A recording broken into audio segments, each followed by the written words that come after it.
Hey everyone, I am Eatsleep from the Techies, and today I'm going to be showing you how to import an Illustrator file into Cinema 4D. So the Hedgeman used CorelDRAW to import into 3ds Max, so I thought I'd just show another way to do this in Cinema 4D using two different programs.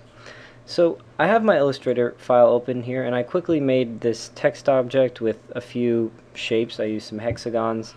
And a thing to note about this is that shapes are already outlines. Shapes are just outlines that have been filled. However, texts are something that people have created, like preset text, so they're not exactly the same thing. Basically what I'm saying is when you want to export out of Illustrator and into Cinema 4D, what you want to do is you want to make sure that you go ahead and click on your text, right click, and hit Create Outlines.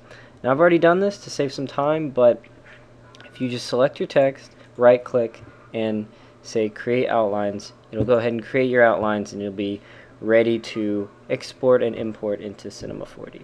And again, you don't have to do this for the shape objects because the shaped objects are already outlines that are just filled in. So the next thing to do to export from Illustrator and import into Cinema 4D is go up to File, Save As, and you want to go ahead and save your Illustrator file. And if you hit save, yeah, go ahead and replace it. And another key thing, so there's two key things in this video. You want to make sure that you create outlines for the text. And the second thing is you want to use Illustrator 8, just because that's a little quirky thing that you have to do. And you'll say, okay, you'll get a warning. You say, okay, you'll save it. And the next thing you want to do is, if we go into our Cinema window here, if we find... here it is, drag and drop. You want to go ahead and make sure that this option that says connect splines is always checked, and the scale, it's really up to you. If you want to, you should keep it at 1, but if it's going to be scaled up, then go ahead and scale it up. You can always rescale later. So if we go ahead and import, what it's going to import is all of the outlines in from our Illustrator file. And you can click it, it opens up as a null object with a whole bunch of splines, and that's what we want. And of course you can edit the individual splines if you would like, but I'm not gonna do that in this video.